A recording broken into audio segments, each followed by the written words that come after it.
আমরা বিএনপিকে বলছি, দেশ এবং জাতির স্বার্থে আপনারা ভুল করছেন। আপনারা ভুল সংশোধন করে জনগণের কাতারে আসুন, জনরায়কে সম্মান করুন। জনরায়কে সম্মান না করার পরিণতি কি হতে পারে দফায় দফায় দেখার পরেও যদি শিক্ষা না হয়, জীবনেও আপনাদের শিক্ষা হবে না। আসসালামু আলাইকুম ওয়া রাহমাতুল্লাহ। প্রিয় খুলনাবাসী, আপনারা কেমন আছেন? আলহামদুলিল্লাহি রাব্বিল আলামিন, ওয়াসসালাতু ওয়াসসালামু আলা রাসূলিহিল কারীম ওয়া আলা আলিহি ওয়া সাহবিহি ওয়া আহলি বাইতি আজমাইন। আমি লম্বা বক্তব্যের দিকে যাব না। আজকের দিনের বেশিরভাগ সময় অত্যন্ত কড়া রোদ ছিল। ভীষণ কষ্ট করে আপনারা এখানে বসে আছেন ঘন্টার পর ঘন্টা। আমি আপনাদের সকলকে গভীর কৃতজ্ঞতা জানাই, ধন্যবাদ জানাই, মোবারকবাদ জানাই। 11 দলের ডাকে আহত এই সমাবেশে হাজির হয়ে আপনারা আমাদের কাছ থেকে জানতে চান, আপনাদের আকাঙ্ক্ষার বাংলাদেশ গড়ে তোলার জন্য আমাদের আগামী দিনের ইশতেহার কি, আমাদের পরিকল্পনা কি, আমাদের বক্তব্য কি, তা জানার জন্য আজকে আপনারা এখানে হাজির হয়েছেন। ইতিমধ্যে নেতৃবৃন্দ সবিস্তারে বক্তব্য রেখেছেন। নতুন করে আমার বলার কিছুই নেই। তারপরেও যখন দাঁড়িয়েছি, দুই একটি কথা বলে ইনশাল্লাহ বিদায় নেব। প্রিয় খুলনাবাসী, আমরা একটা স্বাধীন দেশের নাগরিক। আমরা দুইবার স্বাধীনতার স্বাদ গ্রহণ করার সুযোগ পেয়েছিলাম। 47 সালে অখণ্ড ভারত থেকে স্বাধীন হয়ে তৎকালীন পাকিস্তানের একটি প্রদেশ হিসাবে, পূর্ব পাকিস্তান হিসাবে, পাকিস্তানি শাসকেরা জাতির সাথে দেওয়া ওয়াদা রক্ষা করেননি, যার কারণে একটি যুদ্ধ অনিবার্য হয়ে উঠেছিল। রক্তক্ষয়ী মুক্তিযুদ্ধের মধ্য দিয়ে হাজার জীবনের বিনিময়ে বাংলাদেশ আবার দ্বিতীয়বার স্বাধীন হলো। এবার জনগণ আশা করেছিল এদেশের মানুষই তো আমাদেরকে শাসন করবে। আমরা আশা করি এ মানুষগুলো আমাদের উপর অবিচার চাপিয়ে দিবে না, বৈষম্য করবে না, রাষ্ট্রের সম্পদ চুরি ডাকাতি লুণ্ঠন করবে না, দেশে হত্যার রাজনীতি চালু করবে না, আমাদের গণতান্ত্রিক অধিকার হরণ করবে না। কিন্তু দুর্ভাগ্য, মানুষকে এই ওয়াদা দিয়েই তারা ক্ষমতায় এসেছিলেন। তারা তার সবগুলা লঙ্ঘন করেছিলেন। জনগণের বিরুদ্ধে তারা অবস্থান নিয়েছিলেন। জনগণের রায়ের কোনো তোয়াক্কা তারা তখন করেননি। বহুদলীয় গণতন্ত্র হত্যা করে একদলীয় বাকশাল কায়েম করেছিলেন। মানুষকে শায়েস্তা করার জন্য গায়ের জুড়ে সন্ত্রাস এবং ফ্যাসিবাদী শাসন চালানোর জন্য খুনি রক্ষী বাহিনী তৈরি করেছিলেন। তারা ধারণা করেছিলেন এইগুলা করে জনগণের রোষ থেকে তারা রক্ষা পাবেন। না, শেষ পর্যন্ত রক্ষা হয়নি। তাদেরকে অপমানজনকভাবে বিদায় নিতে হয়েছিল। এরপরে বাংলাদেশ বারবার চেষ্টা করেছে জনগণের অভিপ্রায়ে দেশটা চলে কিনা।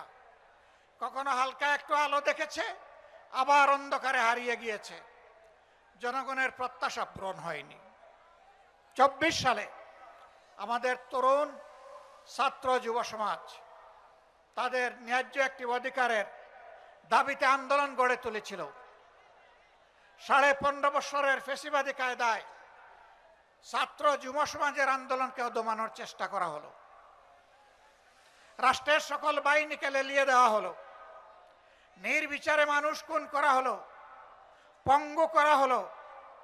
কিন্তু শেষ পর্যন্ত জনস্রোতের মুখে যারা একসময় দম্ভ করে বলতেন হাসিনা পালায় না, হাসিনা পালাতে জানে না, আপনি পালিয়েছেন, আপনি অপমানজনকভাবে পালিয়েছেন। এমনকি বড় আশা করেছিলেন দুপুরের ভাত খাবেন। আল্লাহ সেইটা এই রিজেক আপনার জন্য রাখেননি, সেই রিজেক আপনি মুখে তুলতে পারেননি। রান্না ভাত ফেলে দিয়ে আপনাকে বাংলাদেশ থেকে চলে যেতে হয়েছিল। কোথায় গিয়েছেন? 15.5 বছর যাদের সেবা দাসী হিসেবে আপনি কাজ করেছিলেন, তাদের কুলে গিয়ে আপনি আশ্রয় নিয়েছেন। আপনার কোনো অনুশোচনা নেই। আপনি মানুষ খুন করলেন, আয়না করে মানুষদেরকে মানবতার জীবনযাপন করতে বাধ্য করলেন, অসংখ্য মানুষকে পঙ্গু করলেন, রাষ্ট্রের সকল প্রতিষ্ঠান ধ্বংস করলেন, ব্যাংক বিমা শেয়ার মার্কেট লুণ্ঠন করলেন, অর্থ বিদেশে পাচার করলেন। আপনি বেহায়া, আপনি নির্লজ্জ, আপনার কোনো অনুশোচনা নেই। উল্টা আপনি ওপার থেকে সুড়সুড়ি দেন, এই আপা এসে গেল। এত সুড়সুড়ির দরকার কি? একবার এসে গিয়ে দেখেন আশাটা কাকে বলে। যেই যুব সমাজ এর হাতে হাত ধরে বাংলাদেশের জনগণ, শিশু থেকে বৃদ্ধ, জায়া, বোন, মেয়ে, মায়া সবাই দাঁড়িয়ে গিয়েছিল, সেই জাতিকে দমানো যাবে না ইনশাআল্লাহ। বিএনপি জাতির সাথে দেওয়া কথা রাখে নাই। আমরা বিএনপিকে বলছি, দেশ এবং জাতির স্বার্থে আপনারা ভুল করছেন, আপনারা ভুল সংশোধন করে জনগণের কাতারে আসুন, জনরায়কে সম্মান করুন। জনরায়কে সম্মান না করার পরিণতি কি হতে পারে দফায় দফায় দেখার পরেও যদি শিক্ষা না হয়, জীবনেও আপনাদের শিক্ষা হবে না। খুলনাবাসী, আমরা আপনাদেরকে কথা দিতে এসেছি। আপনারা যে রায় দিয়েছেন, আমরা সেই রায়টাই আপনাদের কাছে চেয়েছিলাম। আর আমরা বলেছিলাম এই রায় বাস্তবায়ন করা হবে, সংসদে গিয়ে আমাদের দায়িত্ব। চুরি ডাকাতি ইঞ্জিনিয়ারিং করে ভোট কেড়ে নেওয়া হয়েছে, নেওয়া হোক। আমরা সংসদে যা আছি তাই নিয়ে আমরা সিংহের মতো লড়াই করে যাব ইনশাআল্লাহ। আমরা জানি সহজে কানে পানি ঢুকবে না, তখন সিরিঞ্জ দিয়ে যদি ঢুকাইতে হয় সে পানি আমরা ঢুকাবো। যদি ফয়সালা সংসদে না হয়, তাহলে যেখানে কথা বলতে মাননীয় স্পিকার বলতে হয় না, যেখানে কথা বলতে স্পিকারের অনুমোদন লাগে না, সেই খুলনার মাঠ, বরিশালের মাঠ, চট্টগ্রামের মাঠ, কুমিল্লার মাঠ, সিলেটের মাঠ, ময়মনসিংহের মাঠ, রংপুরের মাঠ, রাজশাহীর মাঠ, বগুড়ার মাঠ, সব জায়গা থেকে আগ্নেয়গিরি তৈরি হবে।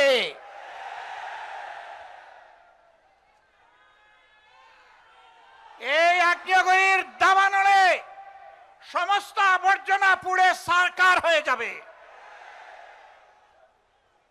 আমরা চাই না দেশে কোনো বিশৃঙ্খলা সৃষ্টি হোক। এ দেশকে আমরা ভালোবাসি।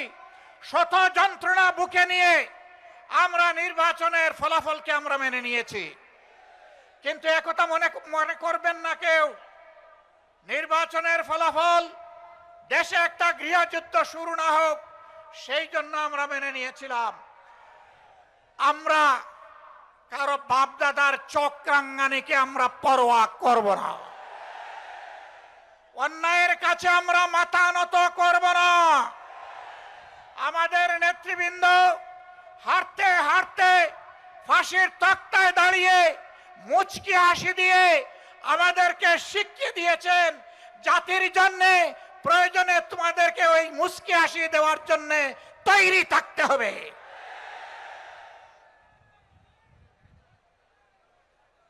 খানজাহান আলী শাহ মখদুম, শাহজালালের এই বাংলাদেশে জনগণ সেই মুচকি হাসি দেওয়ার জন্য প্রস্তুত। আমরা কোনো আধিপত্যবাদের কাছে মাথা নত করব না।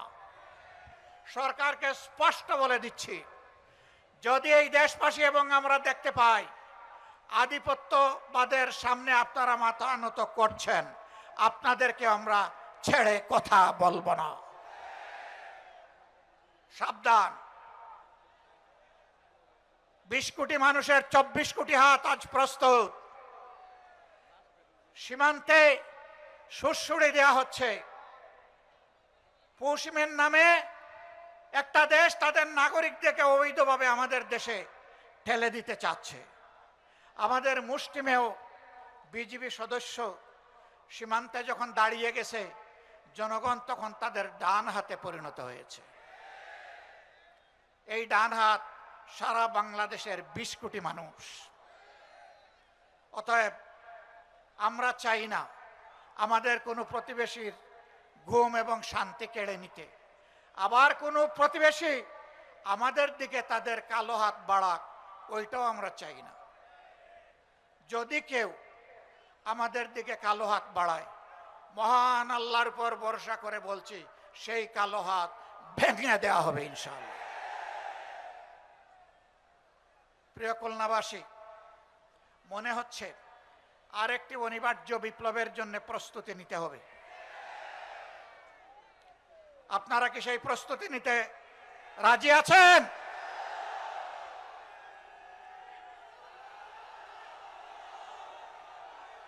সম্মানিত বন্ধুগণ, এই বিপ্লব কোনো দলকে ক্ষমতায় বসানোর জন্য নয়, কোনো গোষ্ঠী এবং পরিবারকে তুষামুদ করার জন্য নয়, কোনো আধিপত্যবাদের কাছে মাথা নত করার জন্য নয়, বরঞ্চ দুনিয়ার বুকে স্বাধীন সার্বভৌম রাষ্ট্র হিসাবে সম্মান, ইজ্জত, শক্তি, সাহস নিয়ে মাথা তুলে দাঁড়ানোর জন্য হবে আগামীর বিপ্লব ইনশাআল্লাহু তাআলা লাজিম। সেই অনিবার্য বিপ্লবের প্রস্তুতি নেওয়ার আহ্বান জানিয়ে একটি শোষণ, দুর্নীতিমুক্ত, চাঁদাবাজ মুক্ত, দলীয় প্রভাব মুক্ত একটি মানবিক বাংলাদেশ গড়ার জন্য আমি যুব সমাজের প্রতি আরেকবার প্রাণ খুলে আহ্বান জানাচ্ছি। যুবকরা সব প্রস্তুত আছেন? এক মুরব্বীও হাত তুলেছেন, আমার ধারণা ওনার বয়স হবে ৭৫ বছরের কাছাকাছি। মানে যুবকদেরকে তিনি জানিয়ে দিলেন, তোমরাই শুধু যুবক নও, জাতির প্রয়োজনে বয়স যাই হোক আমরাও যুবক, একসাথে আমরা লড়াই করব অন্যায়ের বিরুদ্ধে, আধিপত্যবাদের দূষরদের বিরুদ্ধে, দলখানাদের বিরুদ্ধে, চাঁদাবাজদের বিরুদ্ধে, দুর্নীতিবাজদের বিরুদ্ধে, আমার শিশুর সন্তান যে কেড়ে নেয় সেই দর্শকদের বিরুদ্ধে। আল্লাহ হাফেজ। বাংলাদেশ জিন্দাবাদ, 11 দলীয় ঐক্য জিন্দাবাদ, খুলনাবাসী জিন্দাবাদ। আসসালামু আলাইকুম ওয়া রাহমাতুল্লাহ।